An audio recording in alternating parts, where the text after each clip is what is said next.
우리는 살다 보면 많은 사람들을 만나게 되고요. 또 이런저런 관계를 맺으며 살아갑니다. 그렇게 만나고 대하는 사람들 중에는 어떻습니까? 볼 때마다 힘이 되고 기분이 좋아지는 사람이 있는가 하면 어떤 사람들은 생각만 해도 화가 나고 분이 나고 그런 경우도 있지요. 왜 이런 차이가 발생하는 걸까? 단순히 그 사람하고 친분이 있고 없고의 차이인가? 내가 그 사람에게서 도움을 받았고 안 받았고의 차이인가? 성경은 그 이유에 대해서 그것은 거리의 문제다라고 진단을 합니다. 이게 무슨 말이냐 하면 여러분 저를 보실 때 어떻습니까? 실제로 봤을 때가 멋있습니까? 아니면 요람이나 홈페이지에 사진으로 볼 때가 제가 멋있습니까? 정답을 가르쳐 드리겠습니다. 정답은 사진도 아니고 실물도 아니고 저를 멀리서 보면 굉장히 멋있게 보입니다. 며칠 전에 교육자들 모임에서 우리 사회보던 부목사님이 세상에 제가 전포교회 처음 왔을 때 얼마 지나지 않아서 찍은 사진을 갖고 계시더라고요. 저도 없는데 그 사진을 이렇게 탁 보여주시더라고요. 처음에 누군지 몰랐어요. 너무 잘생겨가지고 비웃고 있습니다. 근데 제가 지금 저의 얼굴을 그 얼굴로 봤거든요. 돌아가서 그 사진 보고 딱 보니까 엄청난 새치에 여기저기 금버섯에 온갖 주름살에 정말 얼마 안 남은 얼굴을 거기서 보게 됐습니다. 그러니까 멀리서 봐야 괜찮다는 말이 나올 법합니다. 자, 그럼에도 이 멀리서라는 말이 단순한 물리적 거리를 말하는 건 아니지요. 영적인 거리를 뜻합니다. 하나님이 우리를 보시고 우리를 지으시고 뭐라고 얘기하지요? 보시기에 심히 좋았더라. 그렇게 보실 때에 하나님의 위치가 어디죠? 하늘에 계신 우리 아버지. 다시 말해서 하늘에 계신 아버지 하나님의 마음으로 볼 수 있으면 우리가 만나는 사람들 때문에 기분이 상하고 화가 나는 것이 아니라 심지어 자신을 돌로 치는 원수조차도 천사의 얼굴로 바라보고 품고 기도했던 스데반 집사님처럼 세상이 절대로 흉내낼 수 없는 놀라운 믿음의 삶을 살 수 있다는 것입니다. 그렇게 살았고 그렇게 사역했던 하나님의 일꾼이 있습니다. 그가 바로 사도 바울이죠. 우리가 지난 시간에 배운 대로 바울은 데살로니가 교회를 세우고 한 달 만에 추방을 당합니다. 사람들의 모함을 받고. 그럼에도 그는 그 교회 성도들을 생각하고 거기 있었던 일을 생각하면 감사가 된다는 것이죠. 기쁨이 된다고 그는 고백을 합니다. 왜 이게 가능하죠? 그의 마음이 하늘에 안치움 받아 아버지 하나님의 마음으로 그 사람들을 대했기 때문에 그렇습니다. 그리고 그 간절함으로 그들의 소식이 너무 알고 싶어 젊은 목회자 디모데를 보낸 것이 오늘 3장의 내용입니다. 어찌 보면 핍박의 상황이 여전한 그곳에 걱정이 돼서 디모데를 보냈는데 그가 돌아와 전해준 소식은 놀라운 것입니다. 우리 6절을 같이 읽도록 하겠습니다. 6절 말씀 같이 봅니다. 시작. 지금은 디모데가 너희에게로부터 와서 너희 믿음과 사랑의 기쁜 소식을 우리에게 전하고 또 너희가 항상 우리를 잘 생각하여 우리가 너희를 간절히 보고자 함과 같이 너희도 우리를 간절히 보고자 한다 하니. 데살로니가 교인들의 신앙이 그 핍박 속에서도 살아있더라는 것이죠. 영적인 부모들 바울과 디모데와 함께 사역하던 사람들이 다 쫓겨났습니다. 그리고 그들은 핍박 가운데 남겨졌는데도 불구하고 아무도 신앙을 버리지 않고 열심히 신앙생활을 하고 있더라는 것입니다. 이것을 본문에 뭐라고 표현했느냐 하면 기쁜 소식, 복음이라는 유앙겔리온이라는 단어가 여기 정확하게 쓰였습니다. 그러니까 우리는 예수님의 십자가가 복음, 얼마나 감격적인 복음입니까? 그런데 성도들이 잘하고 있다, 성도들이 잘 되고 있다는 것은 목회자에게 바로 그런 복음과 같은 소식인 것이죠.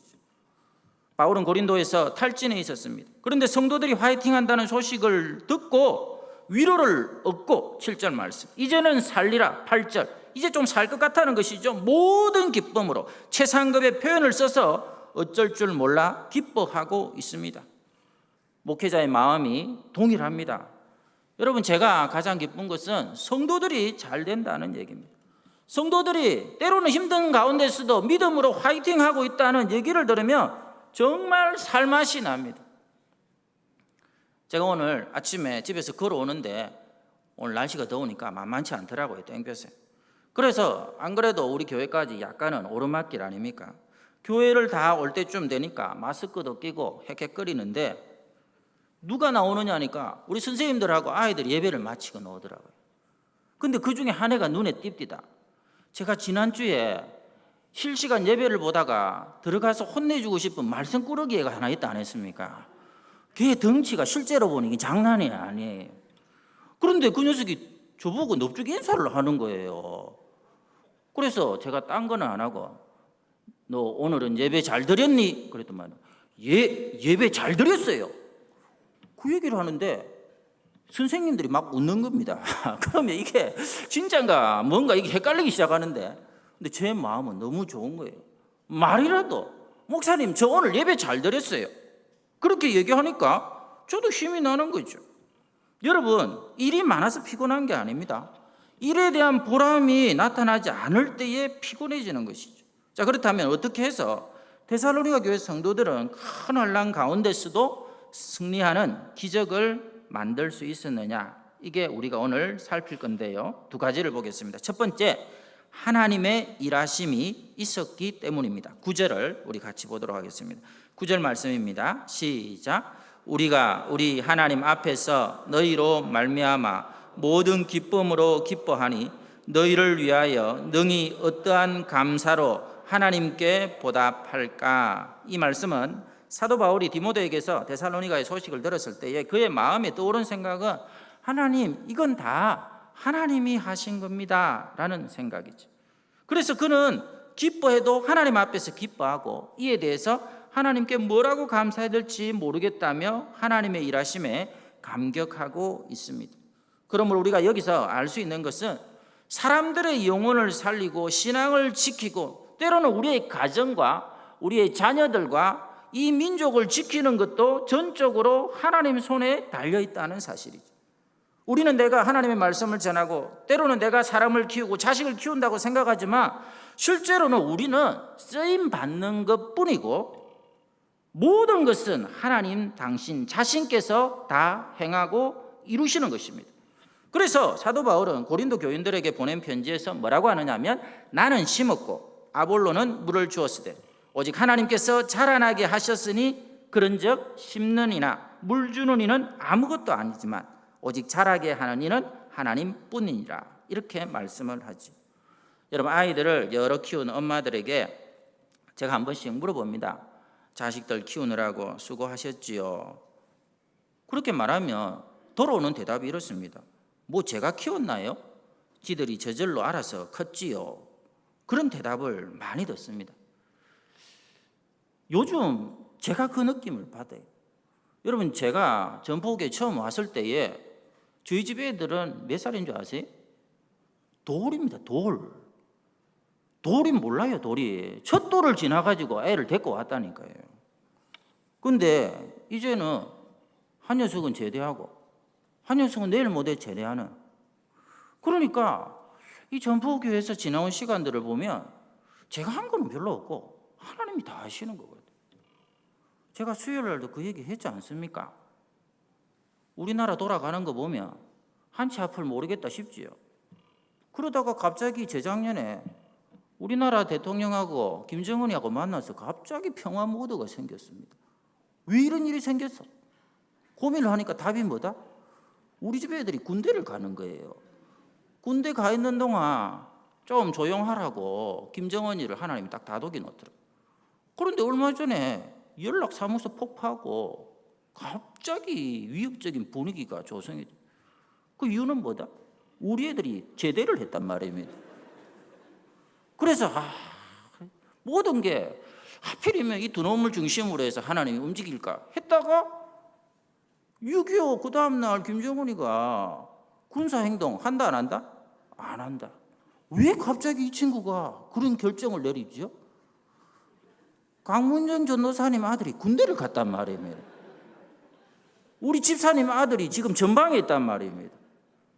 심지어 백령도에도 우리 집사님 권사님 아들이 있단 말이에요. 이 세 사람 때문에 너무 많이 나갔나요? 적어도 그 친구들이 제대할 때까지는 하나님이 지켜주시려고 그 정도 믿음의 배짱은 있어야지요. 그 정도 역사를 못하는 하나님이면 우리가 왜 이 자리에 나와서 예배합니까?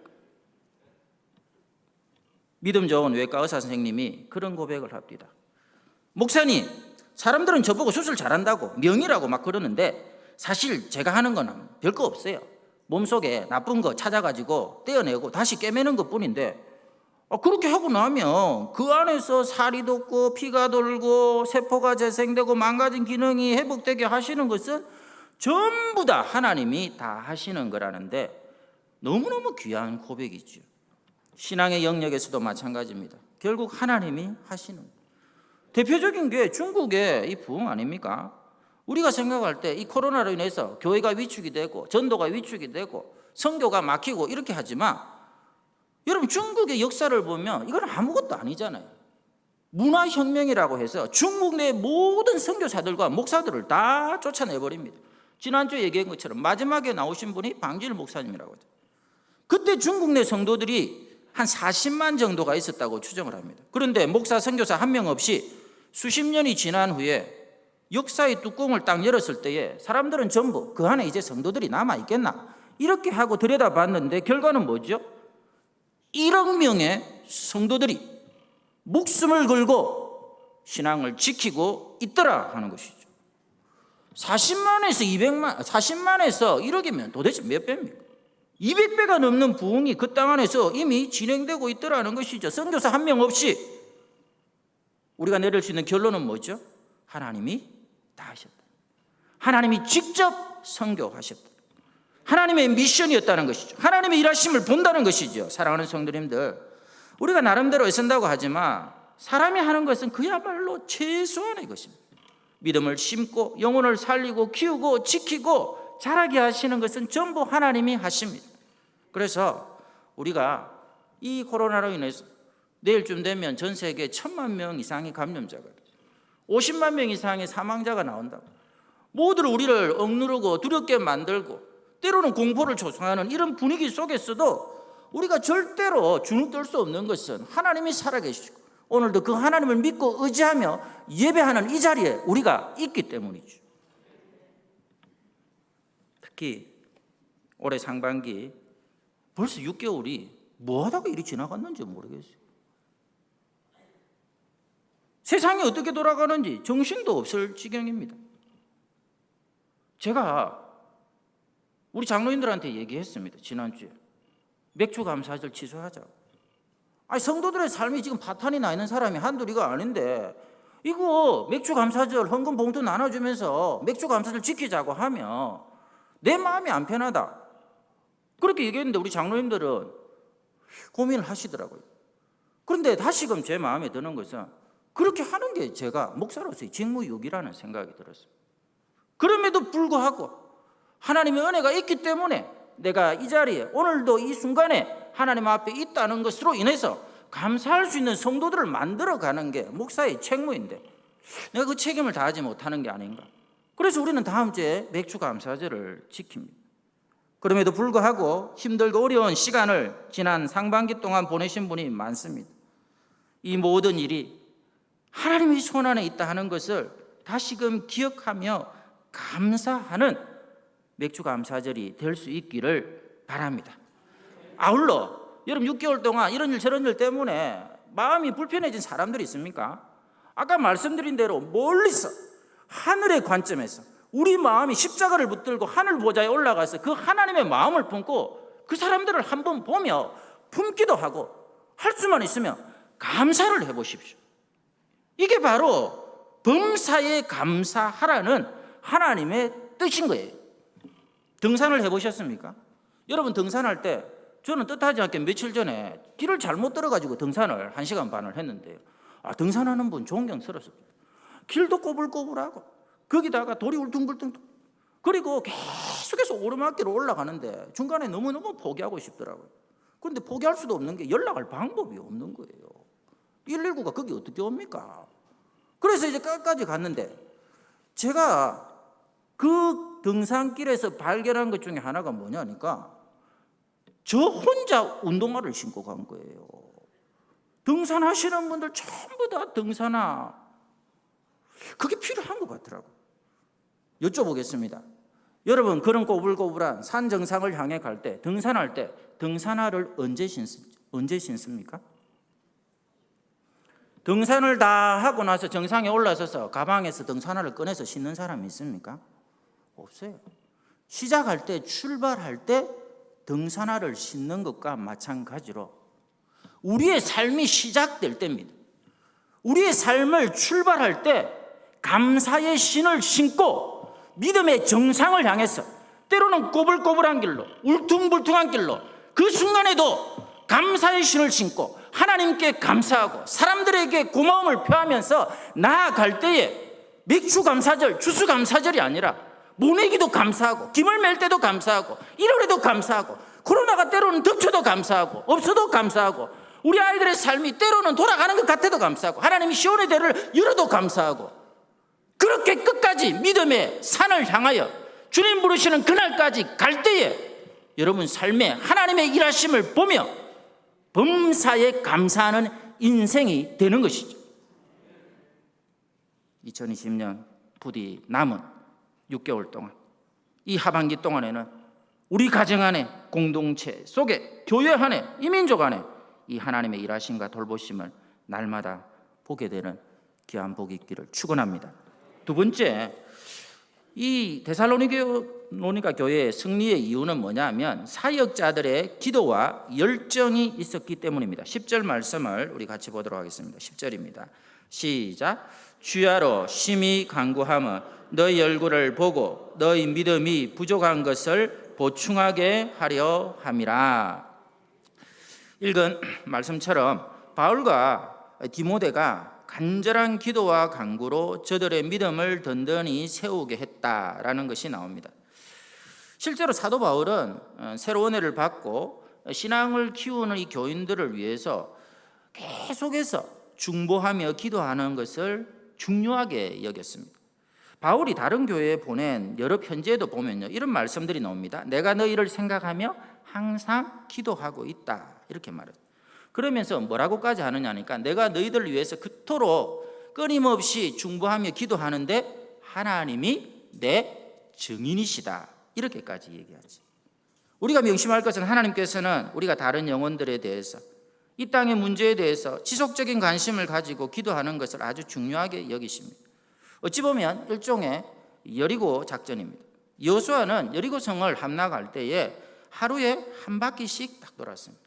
우리 같으면 성질이 급한 한국 사람 같으면 어떡하죠? 하루에 13바퀴 돌고 때려치울 건데 하나님은 그렇게 하는 거 원치 않았어요. 한 바퀴씩 한 바퀴씩. 그랬던 까닭에 결국은 여리고성이 무너지죠. 동일합니다. 우리도 여러분 누군가를 위해서 기도할 때, 어떤 문제와 상을 놓고 기도할 때에 포기하지 않고 지속적인 관심을 가지고 기도하면 결국 여리고성이 무너지듯이 기도가 응답되는 것이죠. 오늘 오후에는 정말 오랜만에 우리 주일학교 교사님들이 모여서 회의도 하고 기도하는 시간을 가지는 걸로 알고 있습니다. 주일학교 교사님들은 공감을 하실 거예요. 아이들이 믿음으로 자라고 우리의 반에, 우리 공동체의 부흥을 위해서는 기도가 절실하구나. 눈에 보이지 않는 교사들의 강력한 기도가 배후에 있어야 하나님께서 다음 세대를 살리시고 이끄시죠.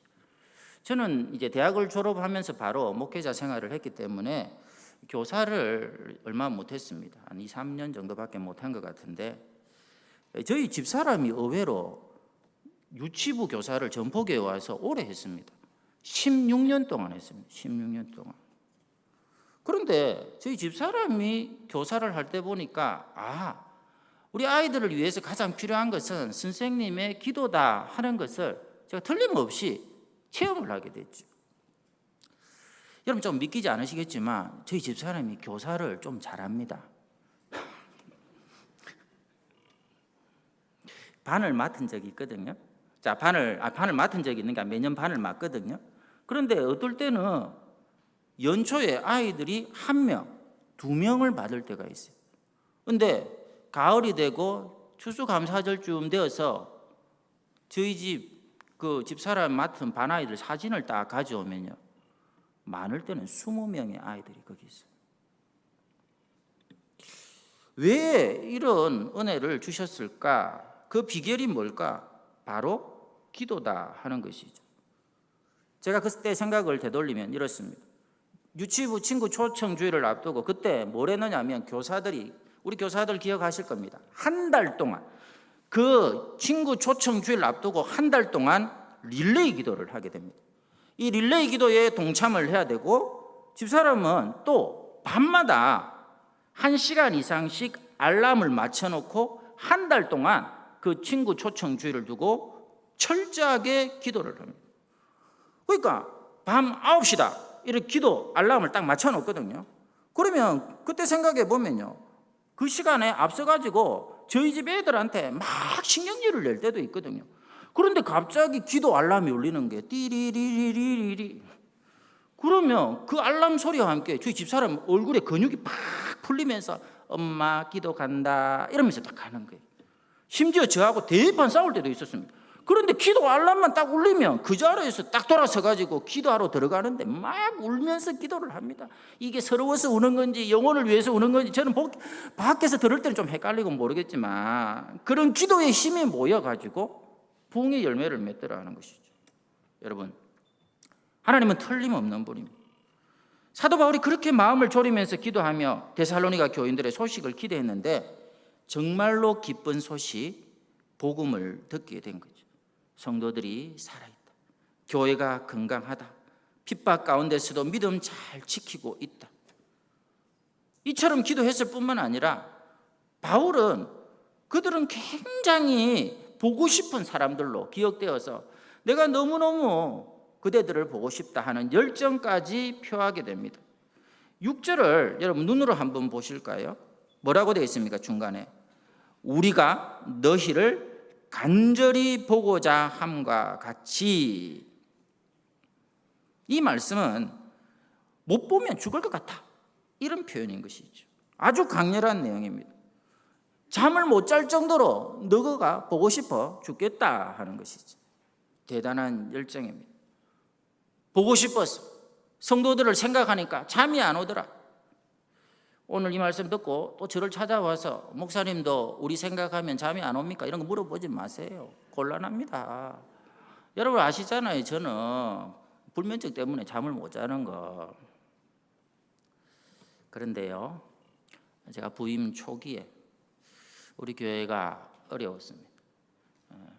아시는 대로 사역자라고는 거의 저 혼자서, 그리고 우리 은퇴하신 박춘하 권사님이 우리 신방 전도사님 되어서 1년 반 가까이를 이 적지 않은 교회를 함께 사역해 나갔죠.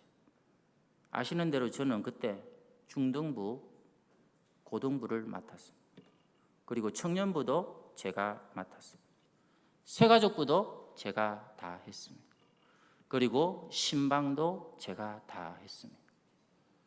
하루에 많을 때는 15가정을 신방을 했습니다. 일주일에 새벽 기도회를 포함해서 10편이 넘는 새로운 설교들을 만들어가며 힘을 다해 전포교회 성도들과 다음 세대들 위하여 말씀의 씨를 뿌렸습니다. 그것을 감당하기 위해서 저희 집사람과 2 아이를 친정에 1년 동안 보내어버리기도 했습니다. 1년 남짓한 시간이었지만 정말 교회를 위해서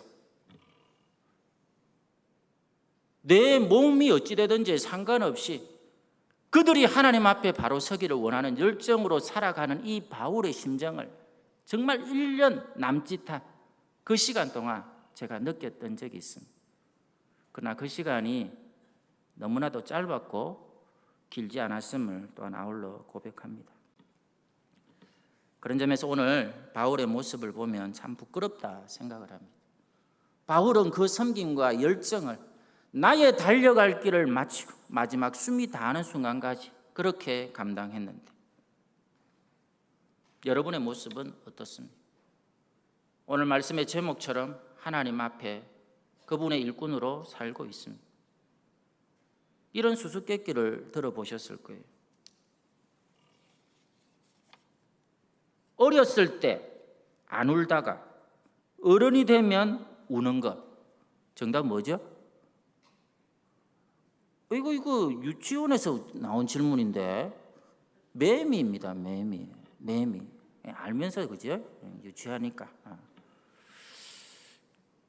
근데 이 매미가 여름 되면 그 데시벨이 엄청나거든요. 쩌렁쩌렁 울어대는데 아시는 대로 7년을 기다리고 인내했다가 그렇게 울어대는 겁니다. 마찬가지로 우리 교회가 데살로니가 교회처럼 승리의 함성을 외쳐대기 위해서는 끊임없이 인내하고 감당해야 될 일이 있다 하는 것입니다. 하나님의 일하심을 기대하고 변함없이 하나님을 감격하며 찬양하고, 그리고 이 자리에 모인 우리 성도들 얼마나 귀한 사람들입니까? 여러분, 코로나로 해서 모두가 사람들을 회피하는 이 시간에 모여서 예배하고 믿음 안에서 만났고 믿음 안에서 우리가 가르칠 수 있는 우리 다음 세대들이 있다는 게 얼마나 하나님 앞에 감사한 일입니까? 그들을 향해 여러분의 사랑과 열정을 보여주십시오. 끊임없는 감사를 드리십시오. 이것이 주님 앞에 설 때까지 이어질 때에 하나님께서 우리 안에 믿음으로 말미암는 승리의 소식들을 남은 생에, 특별히 2020년 남은 한 해 가운데 차고 넘치도록 역사하실 줄 믿습니다.